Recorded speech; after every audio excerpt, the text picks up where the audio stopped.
Des déserts, il y en a dans la vie des femmes et des hommes, et il y en aura toujours. Une traversée du désert signifie le plus souvent s'affronter à la difficulté, à l'aridité de la vie, au manque de moyens, de reconnaissance, voire s'affronter à l'échec. Et puis prêcher dans le désert, et pas seulement pour un pasteur, signifie ne pas être entendu ni être compris. Et puis il y a tous ces déserts de l'indifférence qui nous brisent en silence, ceux du désert affectif lorsque la solitude nous étreint et nous broie au quotidien, le désert de la maladie aussi, lorsqu'elle s'invite à demeure dans nos vies. Et je ne parle pas du désert du deuil, lorsque celui-ci surgit, parfois à l'improviste. Oui, le désert, c'est l'expérience première de nos vies lorsqu'elles s'affrontent à l'aridité, lorsque plus rien ne semble vouloir ni pouvoir y fleurir. Et c'est là, dans cette expérience-là, que nous rencontre l'Évangile, au cœur de cette expérience première, avec ces deux petits versets que le texte de Marc nous raconte avec pudeur. Aussitôt l'Esprit pousse Jésus au désert. Durant 40 jours au désert, il est tenté par Satan.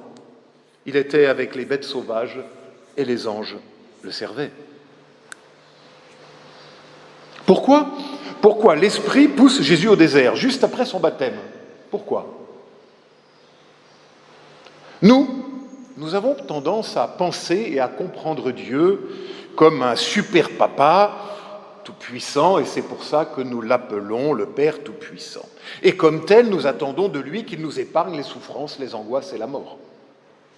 Oui, mais voilà, il n'en est rien. Et notre foi, nous le savons bien, ne nous épargne rien. Alors quoi? Pour mieux comprendre qui est Dieu en vérité et quelle est son action parmi nous, il nous faut regarder au Christ. Pas d'autre solution. Et ce matin, donc, regarder au désert. Pour y voir quoi? En fait, presque rien. Juste le Christ qui s'affronte à la puissance du mal et du malheur, et puis la présence de bêtes sauvages et d'anges. Juste 2 petits versets. Là où Matthieu et Luc racontent et nous racontent la nature des tentations, Marc, vous l'avez remarqué, lui resserre la focale. Ce qui compte, ce n'est pas tant la nature des tentations que le fait même que Jésus soit tenté. Car en vérité, que fait-il d'autre, le Christ, en se soumettant à ce baptême et à cette tentation, que de venir vers nous, en s'introduisant dans notre pauvreté et notre faiblesse d'homme, de femme. Ainsi s'exprimait le pasteur Jean Valette, et il me semble que tout est là. Et Valette l'exprime en une phrase, en s'introduisant dans notre pauvreté et notre faiblesse. Et cela durera jusqu'au calvaire et sur la croix. Voilà le seul impératif, le seul il faut de l'Évangile. Oui, il faut que Dieu en Christ vienne s'introduire dans notre histoire d'homme, non pas pour nous éviter la souffrance et la mort, mais pour venir habiter même la souffrance et le deuil, surtout la souffrance et le deuil, de sa présence, et alors du coup, peut-être, tout transfigurer. Un piège nous guette ici, me semble-t-il, celui de comprendre cette tentation comme une mise à l'épreuve de la foi du Christ. Non, bien sûr que non. Il s'agit bien plutôt de dire la réalité de nos vies, qui s'affrontent à la souffrance, au chaos, à l'absurde. Et de ne pas vouloir tricher, de ne plus vouloir tricher, de ne pas chercher à y échapper parce que cela, de toute façon, est impossible, mais de laisser Dieu venir nous y accompagner et l'emplir, peut-être, de sa lumière. Si l'Esprit pousse aussitôt, dit le texte, Jésus au désert, ce n'est pas pour tester sa foi, ce qui serait absurde, me semble-t-il, mais pour venir désormais emplir nos tentations, toutes nos tentations, celles du désespoir, de la désabusion, du cynisme, du je m'en foutisme, emplir nos tentations de sa présence et de sa lumière, afin de nous donner puissance de les traverser. Il était avec les bêtes sauvages et les anges le servaient. Peut-être nous est-il donné de vivre cette expérience, malgré les bêtes sauvages qui nous entourent parfois, de découvrir cette présence humble, discrète à nos côtés, et qui pourtant peut tout transfigurer. Mais je vous invite à faire un pas de plus et revenir au sens même de l'expérience du désert dans la Bible. Car si dans l'ensemble des récits bibliques, le désert est bien ce lieu de l'épreuve, ce lieu où l'on s'affronte à sa finitude et à l'errance, le désert dans la Bible ne représente pas que cela. Car le désert, c'est aussi l'expérience d'une présence, d'une autre présence qui surgit dans nos existences. Le désert, c'est le lieu où, dans la vérité de nos vies qui ne trichent plus, survient l'impensable, la rencontre avec le Dieu de la vie.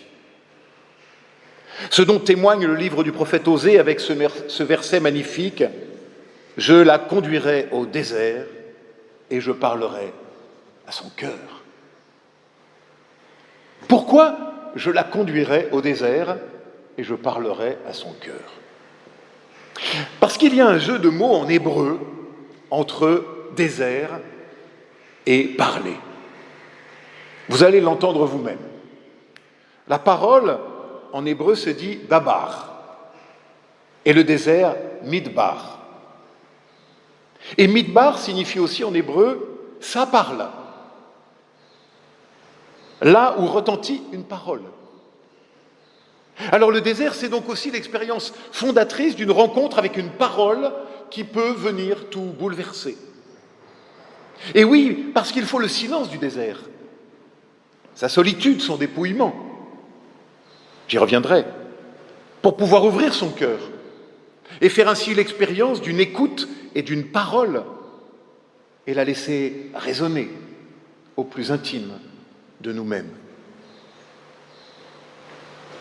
Depuis Abraham, en passant par Moïse, Élie et jusqu'à Jésus lui-même, l'expérience du désert est fondatrice parce qu'elle est celle de la rencontre première avec ce Dieu qui parle, qui nous parle, qui te parle. Expérience première avec une parole de vie qui s'en vient nous relever et nous remettre en route. Et c'est là que nous retrouvons notre troisième texte, notre extrait de psaume. « Ah, si j'avais des ailes de colombe, je m'envolerais et je trouverais une demeure, je fuirais bien loin, j'irais séjourner au désert. » J'irai séjourner au désert. Et nous pouvons, nous aussi, revivre cette expérience. Lorsque tout va mal, vous savez, lorsqu'on a ce sentiment que tout fout le camp et que plus rien ne tient, alors, plutôt que de nous lamenter, nous pouvons dire avec le psalmiste « J'irai séjourner au désert ». C'est-à-dire revenir au commencement de l'expérience première de la foi, là où Dieu parle et me parle. C'est-à-dire pouvoir réenraciner son existence dans cette parole de vie qui, paradoxalement, va me désaltérer si je prends le risque d'aller au désert. Alors, en ce jour où nous reconnaissons et installons de nouveaux conseillers presbytéraux, rappelons-nous notre première et commune vocation pour gouverner une Église. C'est la responsabilité du Conseil, gouvernement de l'Église. Il nous faudra toujours, sans cesse, à nouveau, aller régulièrement séjourner au désert pour nous réenraciner dans cette vocation première, c'est-à-dire cette parole qui nous fonde, nous constitue et nous envoie. Le moine André Louf le dit avec beaucoup de pertinence, me semble-t-il, L'Église aussi, aujourd'hui encore, reste adossée au désert.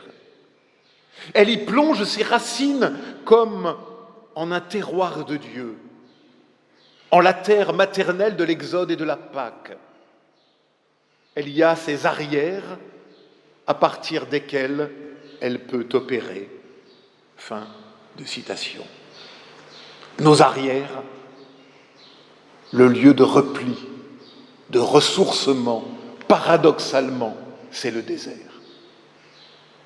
Mais il faut faire encore un pas de plus, car le désert, c'est enfin l'expérience première de la foi, en son sens premier et le plus fondamental, qui est celui de la confiance. La foi, la confiance, c'est la même chose, c'est le même mot en grec. Alors nous avons eu la chance, la grâce même avec Laurence, mon épouse ici présente, de partir et de marcher plusieurs semaines dans le Sahara. Oh, pas en 4x4, ni équipé de téléphone satellite, non. Mais avec d'authentiques chameliers, à pied, pas à pas. Et ce fut pour moi une extraordinaire expérience. Marcher pas après pas, dans une absolue et totale dépendance.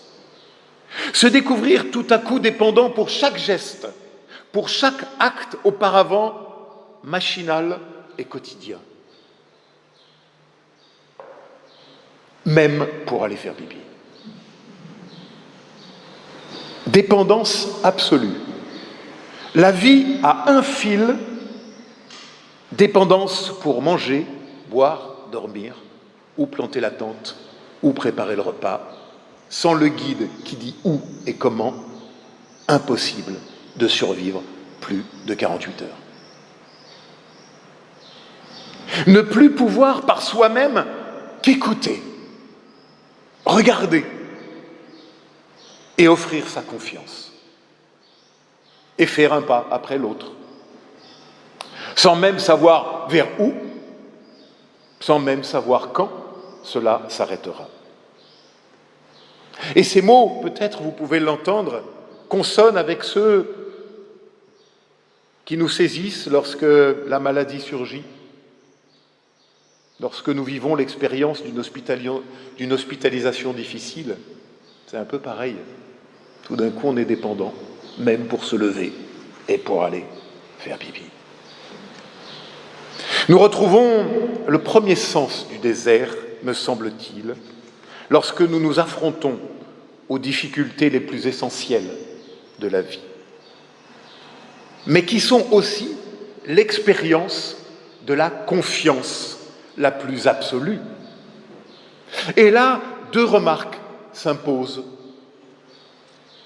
La première, c'est le guide.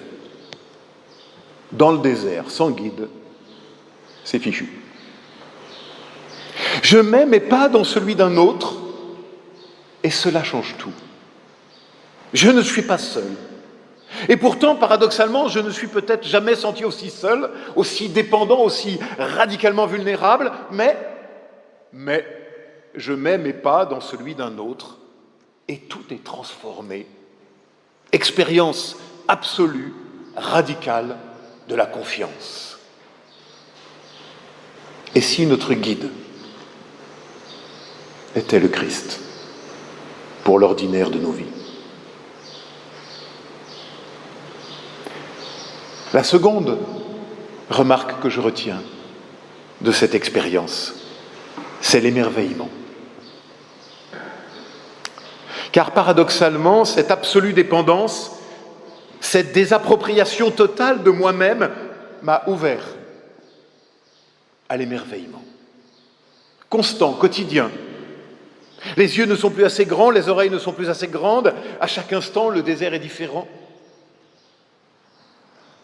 Et avec l'émerveillement, la proximité avec l'autre. Dans une juste distance, enfin retrouvée, ni trop près, ni trop loin. Dans le désert, on apprend le respect de l'autre. Une anecdote. On arrive, début d'après-midi, il va bientôt faire trop chaud, on ne va pas pouvoir continuer à marcher, près d'un puits. On y va, on boit, les chameaux boivent, enfin les dromadaires. Et on repart.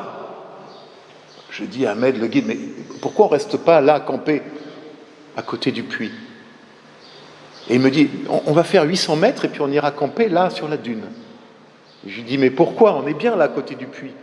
Il me dit, oui, mais si nous on campe à côté du puits, si d'autres arrivent, on a pris la place.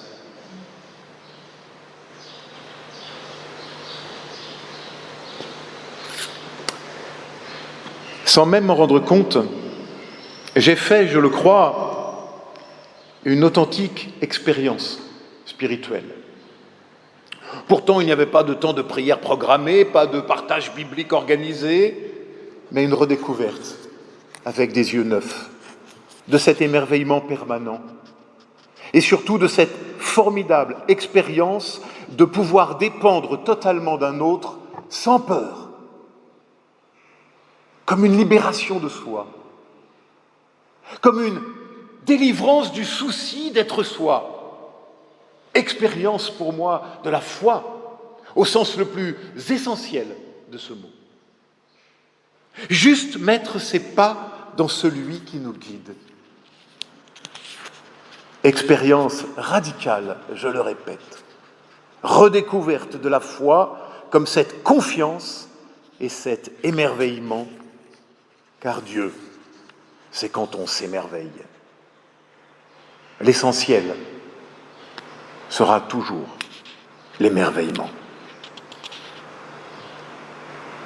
N'est-il pas là, finalement, frères et sœurs, le vrai chemin, la seule marche qui vaille, le seul véritable voyage où nous pouvons découvrir émerveillés qu'un autre nous accompagne, davantage même qu'il peut et veut nous guider?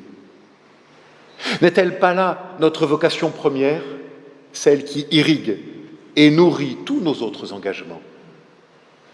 Alors, ma sœur, mon frère, puisses-tu toi aussi aller régulièrement au désert, y reprendre souffle et y entendre la parole de vie.